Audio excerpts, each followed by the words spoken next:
j'ai entendu Michel dire que son père est en train de préparer la relève au FPI, mais que si les circonstances l'exigent, son père sera candidat en 2025. Et lui-même, il dit que bon, il est un soldat. Donc, ce que son parti décide, il va faire. Mais Alassane Ouattara aussi est un soldat. Donc, le président veut se retirer. Mais je vous jure, s'il décide d'être candidat, nous, on va demander à Alassane Ouattara, même s'il doit faire 10 mandats encore, il va faire 10 mandats. Vraiment, on n'a aucun problème avec ça. On n'a aucun problème. Le président veut se retirer. Le président veut passer la main à une nouvelle génération. Mais il faut que ce discours-là soit entendu par tous les acteurs politiques. S'ils ne veulent pas faire comme le président, mais il n'y a pas de problème. Comme la loi n'empêche pas le président d'être candidat. Bon, et puis, notre président, il est beaucoup plus en forme. Donc, en 2025, là, mais s'ils disent qu'ils sont candidats, en tout cas, moi, Mamadou Touré, je pense que je serai suivi par les Bema et par beaucoup de personnes. Si eux, ils décident d'être candidats, nous, on va donner au président, bon président, la nouvelle constitution te donne 2 nouveaux mandats. 2025, ça fait 1. Il reste encore 1. Comme il veut être candidat, vraiment, il faut être candidat. Et puis, nous, on va t'aider à gagner, et puis tu vas gagner.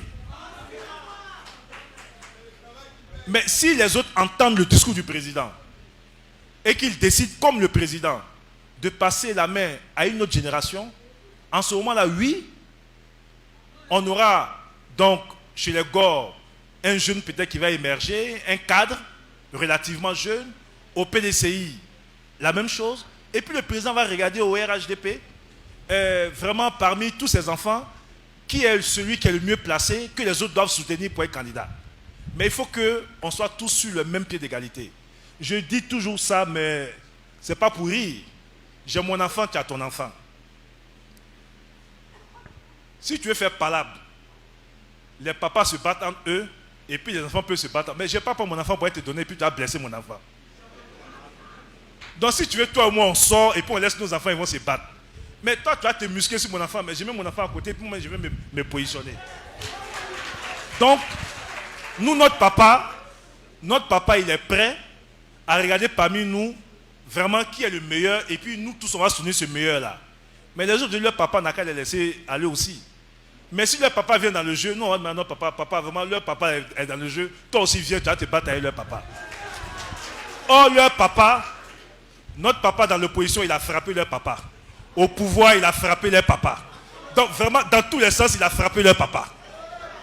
Donc, s'il vient encore, on va appeler notre papa et puis il va le frapper encore. Donc, juste pour rire, mais pour dire, pour être plus sérieux, je pense fondamentalement qu'il faut que nos aînés nous fassent confiance. Je pense que dans l'opposition, il y a aujourd'hui des jeunes leaders capables. Il faut que les leaders qui sont là leur fassent confiance, comme Alassane Ouattara fait confiance à la génération de jeunes que nous sommes, avec les Amadou Koné, les Bema Fofana, les Siandou Fofana, les Anou Loto, etc., etc. Et qui sommes aujourd'hui, apportons aujourd'hui notre contribution au plus haut niveau de la gestion de l'État. Moi, lorsqu'on a réagi avec Pictoro, comme les gens aiment infantiliser, pour des réponses politiques qu'on apporte, un commentaire sur une action politique et des déclarations qui ont été faites par Laurent Gbagbo à Daoukro, mais c'est un acteur politique, c'est normal que quand il parle, il y a d'autres acteurs politiques qui réagissent, de même que quand nous on parle, qu'il y a d'autres acteurs qui réagissent. On dit, mais comment entourer un enfant comme ça peut répondre à Gbagbo? Mais si je ne veux pas que je réponde à quelqu'un qui est mon papa, il n'a qu'à quitter dans le jeu pour me laisser mes catégories. Et deuxièmement, je vais rappeler, on n'accepte pas l'infantilisation. Mais ceux qui me disent tourer un enfant comme ça, comment il peut répondre à Gbagbo, ils savaient que Gbagbo avait quel âge en 90 lorsque Gbagbo se présentait contre Houphouët-Boigny? Mais il avait mon âge. En 1990, Gbagbo avait le même âge que j'ai aujourd'hui lorsqu'il se présentait contre Houphouët-Boigny. Alors pourquoi je serais plus enfant que Gbagbo hier?